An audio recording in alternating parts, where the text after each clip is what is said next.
I don't know if you've noticed, but there's a lot of 3D platformers out there right now, and it's a bit hard to keep track of all of them, so I thought, hey, why not make a video listing 10 of the 3D platformers that I'm looking forward to. So, let's get started. So this first one is a Jak 2 inspired platformer, which you don't really see much of these days. You've got your flying cars, you've got your guns, you've got your combat, and the general vibe of Jak 2. And it's got a demo out on Steam, and it just had a Kickstarter just a few months ago that was successful. There's no expected release date, but it's definitely one to look forward to. Little grit. Gear grit. The next one also has a demo out on Steam, and I'm not exactly sure how to pronounce the name. It's either Hypogia or Hypogia or something completely different, but the point is actually a bit of a different type of platformer because the way you jump involves your staff. From watching the videos and playing a bit of the demo, it took me a while to get used to the controls. I wasn't sure how I felt about the game. But the more I played it, the more I had fun with it and trying to find ways to get to places. It's like a puzzle, which I really enjoyed. It's also got this weird dystopian world feel, which I really like. So up next at number 8 is Tito, which is obviously a 3D platformer where you play as a blob.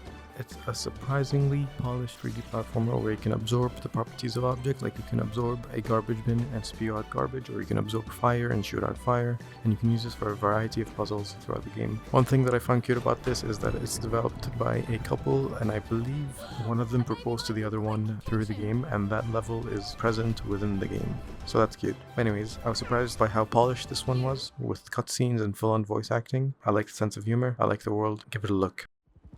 Up next we have a very visually distinct game, inspired by Prince of Persia and Shadow of the Colossus. If that's not enough, then I don't know what is. It's got a very anime inspired and a very popular protagonist, with the blue hairstyle and everything. And I love the way the gameplay looks, and again, it's Prince of Persia and Shadow of the Colossus. Like, what more could you ask for? You're parkouring like the Prince and Sands of Time, and you're climbing these large, massive structures like in Shadow of the Colossus. All that sounds really fun. And it's supposed to be getting a demo sometime in September, so look forward to that.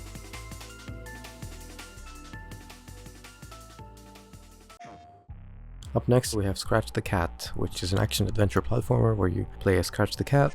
It has a big focus on vibes, music and style, if you can't tell by the music in the background. Seems very inspired by PS2 era platformers, which I'm all in for. I don't really know too much about it, but it's got good vibes, and can't really ask for too much more than that. There's no release date yet, but there's no but. Up next is Aero Machina, which is a Metroidvania with deep Metal Gear Solid vibes, as you can see on the screen. It's got this cool flying, hovering mechanic, and again, I really like the vibes. There's not that many 3D platform Metroidvanias out there, and I'm always up for more. It seems to have a good cast of characters, which always is a plus for me. There's a demo on Steam if you want to give it a look. I'm not sure when it's coming out, but the demo seems pretty chunky, so it should hold you over until the game comes out. Anyway, that's another game to look forward to. Next is a game that makes so much sense. For so many years I always thought, why not make a 3D Meat Boy?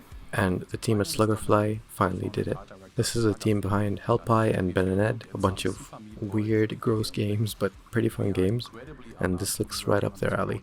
From what we can see, they're translating the 2D gameplay fantastically into 3D, and it looks like an extremely difficult time with a lot of deaths, but fun nonetheless. Can't wait for you to get your hands on Super Meat Boy 3D and are looking forward to seeing your rage quit. So this next one's a really cool platformer in that it's not just a platformer, it's a platformer and a dungeon maker. You get to create your own dungeons, you get to test them and whatever. You get to play other people's dungeons through Steam Workshop. So the developer of this had a really interesting looking otter game, like the animal, many years ago on Twitter, where you were playing an otter with one of those circular floaty things that you used to swim, and it just looked fantastic graphically, animation wise, gameplay wise. So the developer cancelled that game, and it's been many years, but this game looks to be just as good as that game, and I'm super looking forward to it.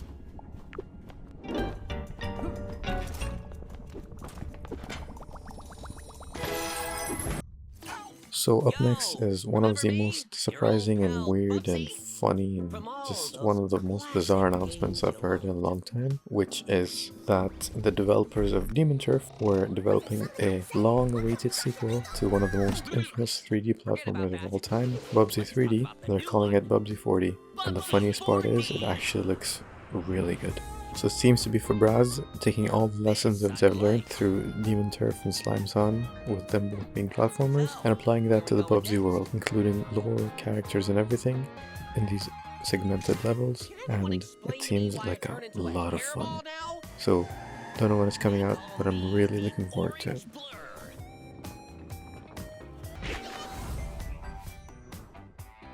Atari? I didn't even know they were still around. Number 1, we have a double whammy with another game from Fabraz. That's right, they're not just working on Bubsy 4D, they're also working on the sequel to Demon Turf, which has a demo out right now on Steam, and that demo is quite sizable. They seem to have learnt a lot from their time with the first game, and have doubled down on everything good in the first game, while adjusting the things that didn't work for some people, like the combat. The game obviously looks fantastic.